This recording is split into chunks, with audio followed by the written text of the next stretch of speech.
las 2 de la tarde con 22 minutos y nosotros continuamos con nuestro programa. Hoy vamos a dar la bienvenida una vez más a Rosa Montenegro Bernardes. Rosa es comunicadora, es investigadora, es escritora, especialista en relaciones personales, experta en conocimiento y comprensión de la profundidad de la persona, según Vicente Jimeno Bustos, pedagogo.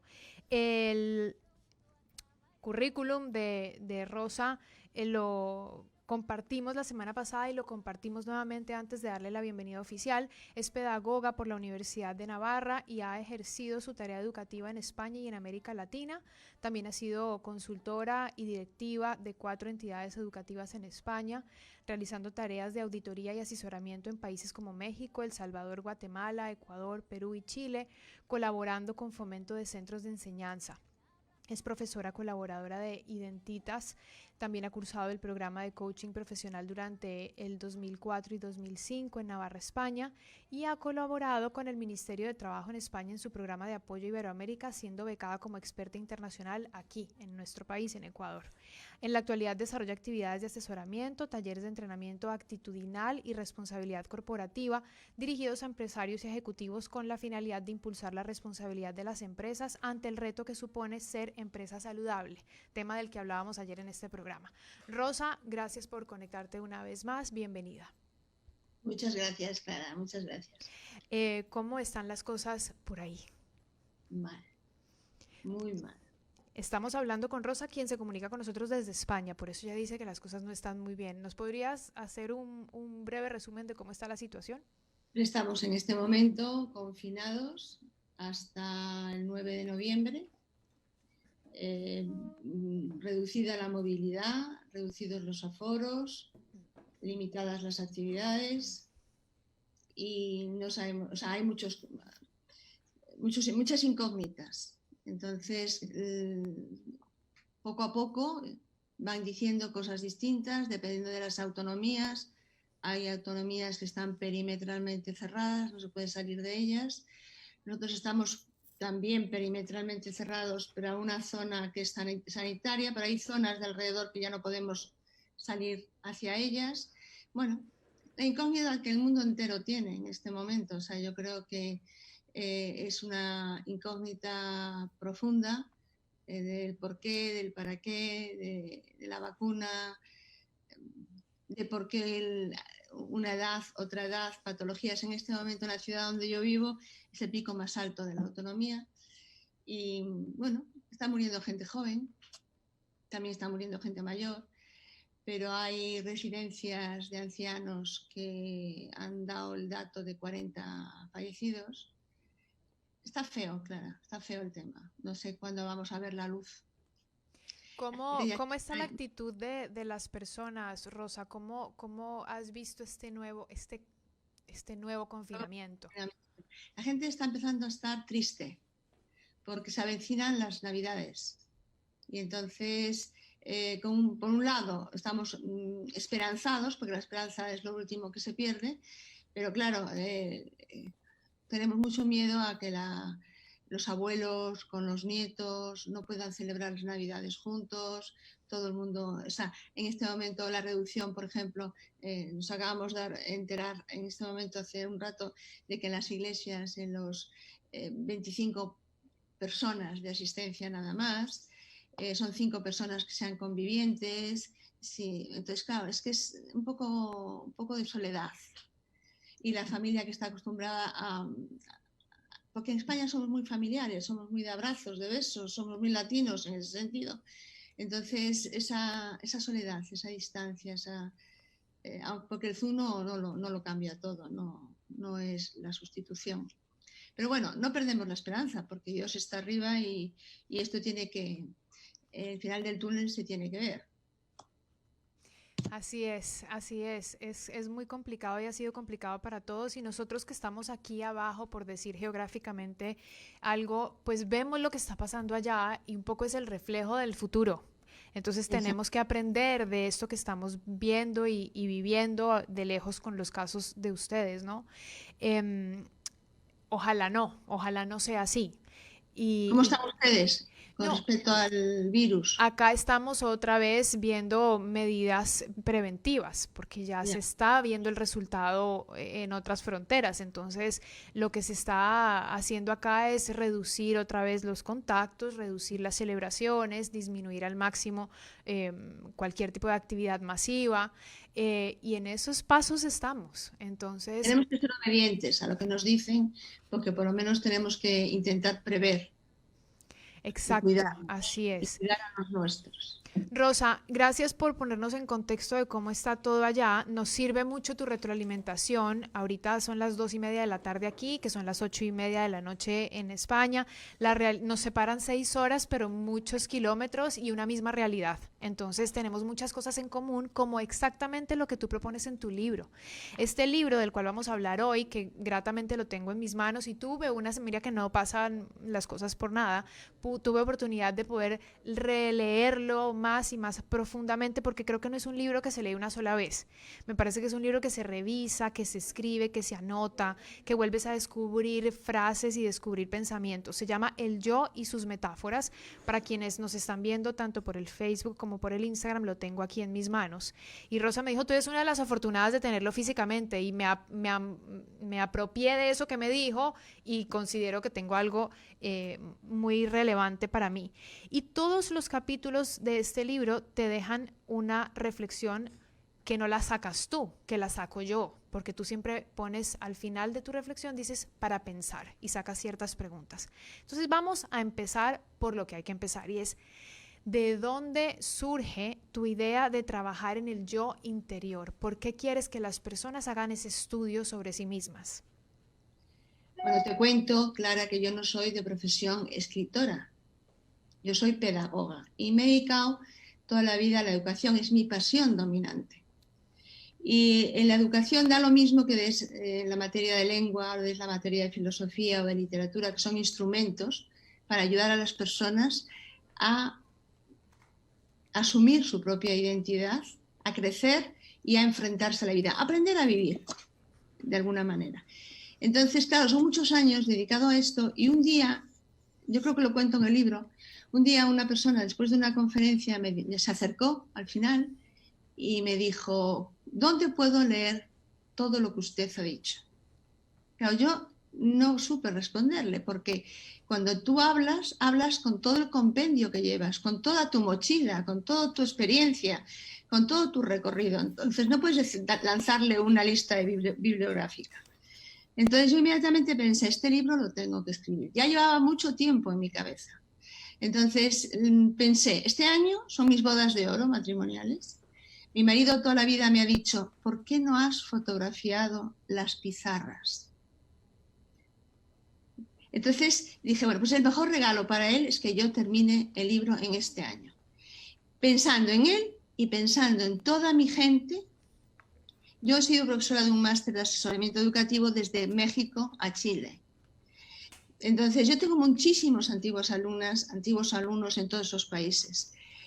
Y fíjate, te cuento una anécdota que no he contado en muchos sitios, pero la voy a contar aquí. Cuando hablé con una antigua alumna mexicana que ahora vive en Chile y le mandé el audio del libro, me escribió un WhatsApp inmediatamente, fue corriendo a buscar los apuntes, había hecho conmigo el máster en el 2010, estamos en el 2020, y me enseñó la fotografía en la que tenía apuntado el esquema del libro. O sea, yo lo que pongo en el libro es lo que aporto todos los días, lo que me parece fundamental para ser feliz.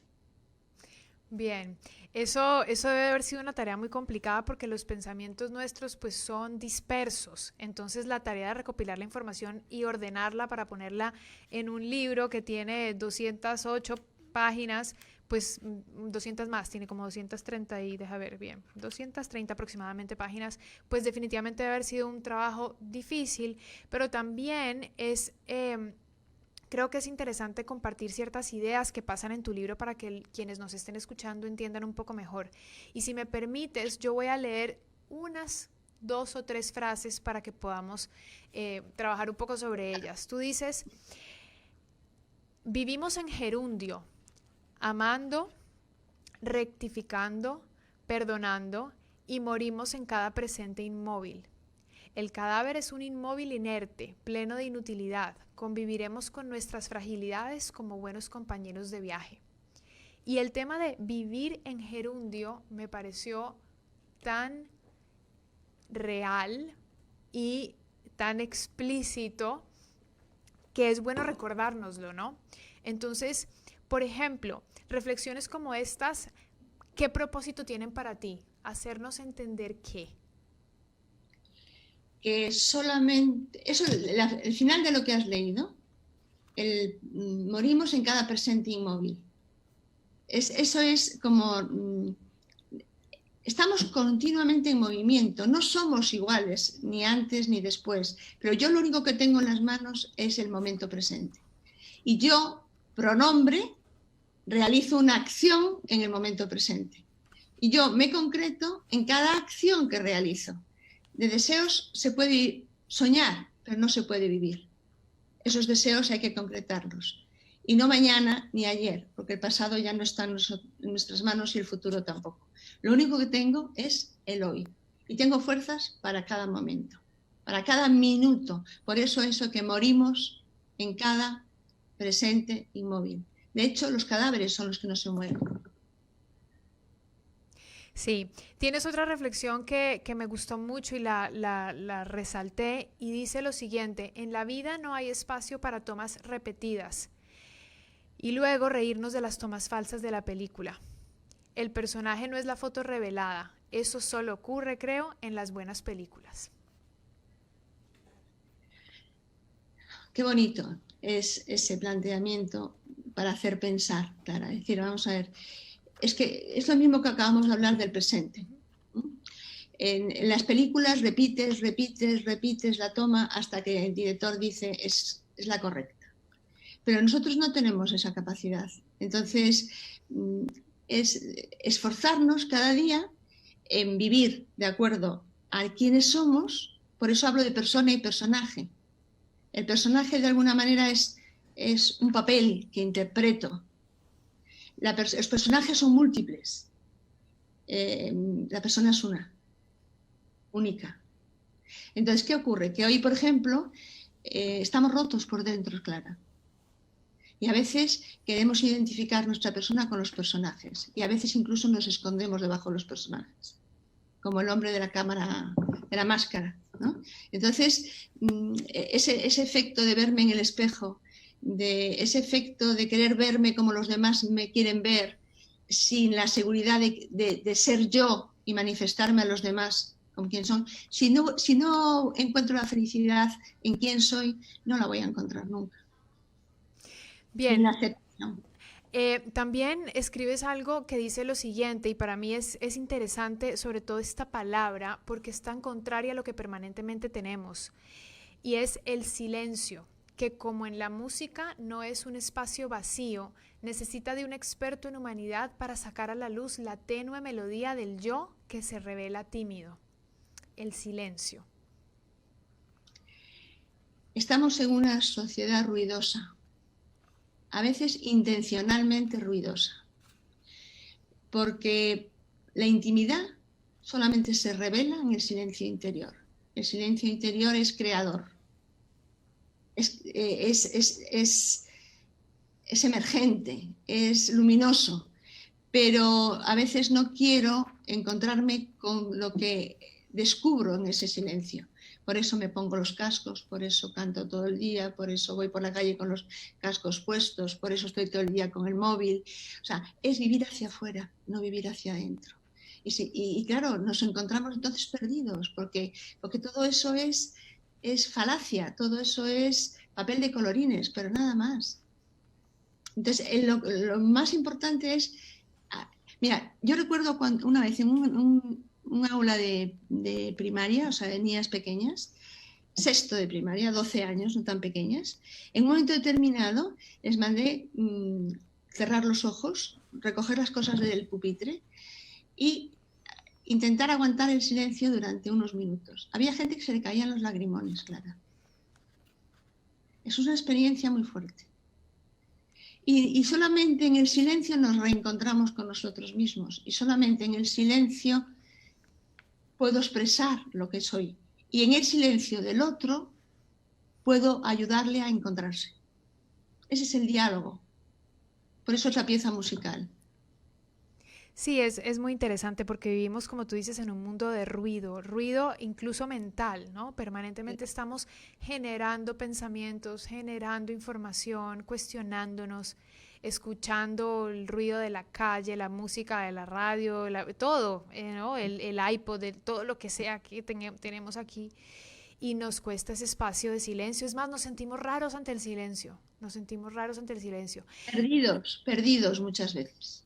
Y en ese silencio tú en cada capítulo nos invitas a pensar y voy a señalar tipos de preguntas que nos haces a través del libro. Por ejemplo, en la página 51, después de que haces referencia a un título que le pones Hablemos de elegancia, expresión de la dignidad de la persona, tú dices, bueno, las preguntas claras facilitan las respuestas correctas.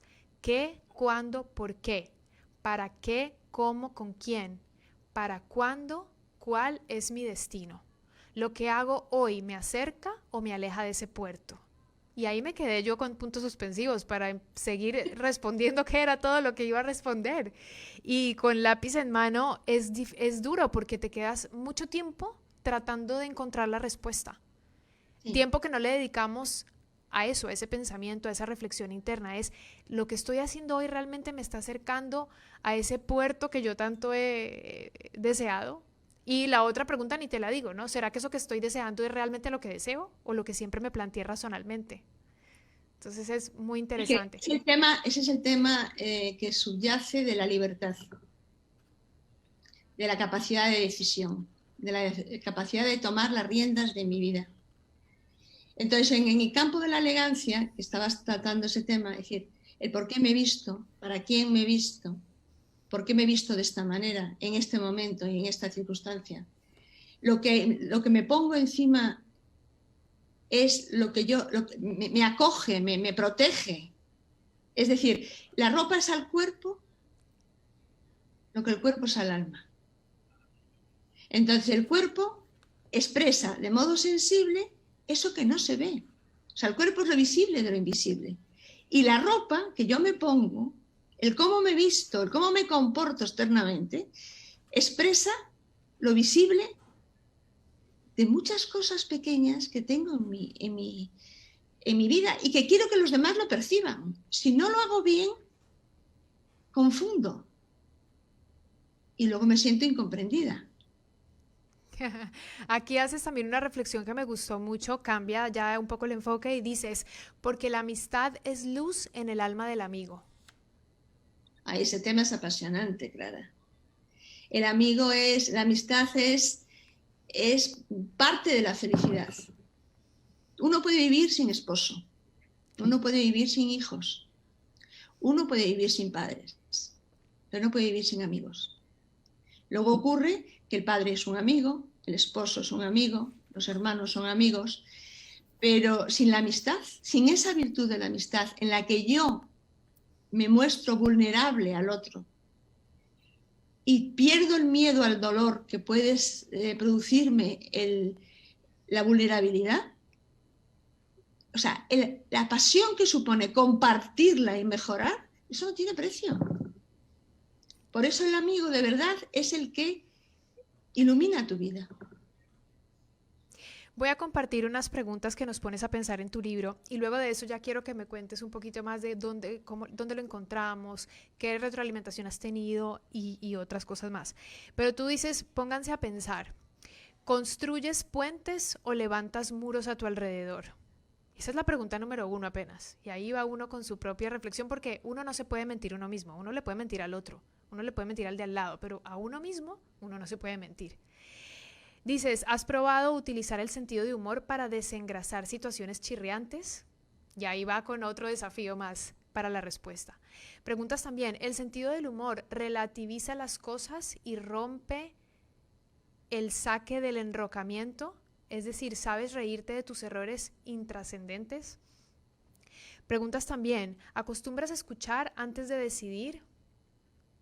¿Pides disculpas cuando no has contado con la opinión del que se verá afectado por tu decisión? ¿Te aseguras de que el que te escucha ha entendido lo que pides? Eso incluso con los hijos. Ayer hablaba con una amiga y digo, los chicos no obedecen. Es que cuando te hablo, mírame a los ojos. Porque no pueden obedecer lo que no han escuchado. Hay una parte, Clara, que es importantísima para el conocimiento propio, que es saber por qué me enroco. Saber por qué reacciono ante situaciones concretas de modo airado o de modo silencioso o en modo huida constante. Y muchas veces es mi propia inseguridad, mi propio miedo. Entonces yo tengo que... Hay una parte muy importante del libro, que si te das cuenta, la primera parte es la más larga. Sí. Y hay una parte que es el anclaje entre lo que es la biología y lo que es la afectividad. Entonces, ¿qué ocurre? Que hay voces interiores, hay necesidades que la persona per se tiene, que es sentirse seguro. Entonces, si yo he vivido 2 terremotos en Ecuador y yo recuerdo que nunca recé con tanta intensidad. ¿Estuviste en el último, en el del 2016? Aquí, pues estuve en Quito, viviendo en Quito, hace muchos años. El edificio se movía, yo vivía en un edificio de apartamentos alto y yo recuerdo que nunca recé tanto a tantos santos con tanta intensidad en tan poco tiempo. Y eso es lo que le pasa a cualquier persona que está insegura. No puedes tomar decisiones si estás insegura. Hay gente que no se casa nunca por inseguridad, por miedo. O sea, hay gente que no cambia nunca de un trabajo por inseguridad. Entonces hay que conocer qué es lo que dentro de mí me está ahogando y me está impidiendo ser lo mejor de mí misma. Entonces, ese es el planteamiento primero, porque luego, ¿qué ocurre? Si yo tengo inseguridad, tengo miedo. Si yo tengo inseguridad, no emprendo retos jamás, por miedo. Si siento soledad, es una tristeza infinita y me enroco dentro de mí y además puedo echar la culpa a todos los demás. Como la mamá que dice, mi hijo no tiene amigos. No, perdona, vamos a plantear cosas distintas. Vamos a ver que tu hijo sea amigo de sus amigos. Uno no puede estar en la orilla esperando que el agua llegue. Entonces, todos esos planteamientos, el libro, por eso yo recomiendo que se lea despacio, a sorbos cortos, que subrayes a colores las frases que te llegan a ti dentro. ¿Por qué? También te digo una cosa clara, depende del día que leas el libro, lo mismo que te ha dicho una cosa, te puede decir otra. No, pero es que lo viví porque repetí 2 o 3 páginas sin darme cuenta y leí otra cosa. Claro. Dije, ¿y esto porque yo no lo había leído antes? Y me di cuenta que sí lo había leído, pero que había destacado otras cosas, subrayado otras cosas. Un amigo mexicano me dice, este libro es como tener un amigo o un coach en la mesilla de noche. Entonces, el abrirlo por cualquier parte, porque primero lo lees todo de corrido, luego te centras en un capítulo, luego le sacas el jugo a otro, luego sacas una frase. Ha habido una persona en Guayaquil que me escribió y me dijo un día, me ha hecho sudar el alma. Y eso me da tanta paz, Clara, me da tanta alegría. Una antigua alumna que la encontré en LinkedIn y la invité a la presentación del libro, me dijo, Rosa, si yo disfruto con el libro la enésima parte de lo que he disfrutado contigo en las clases, ya me emociono. Pues a mí todas esas cosas, Clara, justifican el haber escrito el libro. Y yo le digo al de arriba, al jefe, como digo yo, le digo, yo ya escribí el libro, ya hice lo que tenía que hacer. Ahora tú haz lo que tengas que hacer con el libro. O sea, mi director de marketing está arriba, ¿sabes? Sí. Hablando del director de marketing, aquí hay personas que me preguntan dónde pueden adquirir este libro. Rosa, ¿nos podrías dar indicaciones? Vamos a ver, te cuento. El libro en papel es muy complicado en América Latina, porque la editorial que ha publicado el libro no tiene distribución en América Latina. Yo he mandado libros a Ecuador por amor y por cariño, y entonces lo tenían en la librería Los Esteros. No sé si lo habrán terminado o no ya.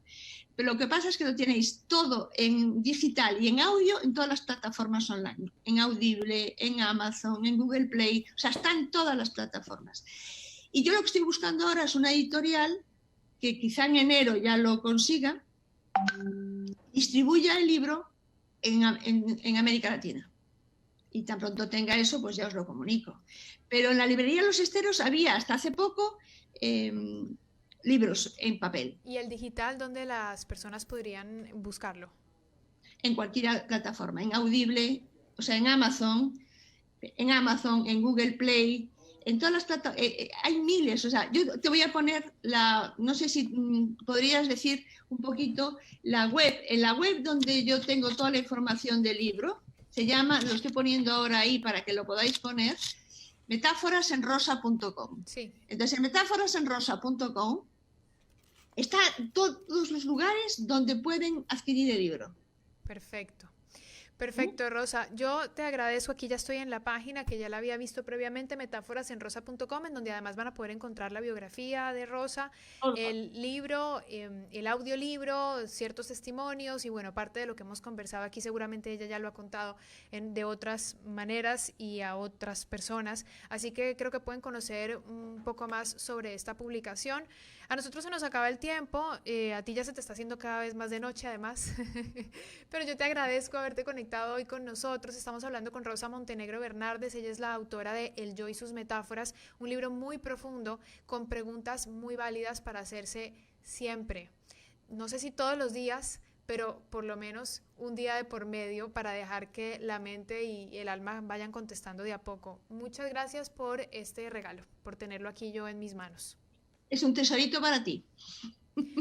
Muchísimas gracias y bueno, nos despedimos. Esperamos volver a tenerte en una próxima oportunidad para seguir hablando sobre estos temas. Muchísimas gracias, Clara. Ecuador es mi segunda tierra. La amo profundamente. Qué bueno. Cuando viajo allá me traigo hasta humitas, tamales, como si fuera ecuatoriana que vivo en España. Sí, sí, sí. Qué bueno, te quedó esa costumbre para llevarte un pedacito de aquí para allá.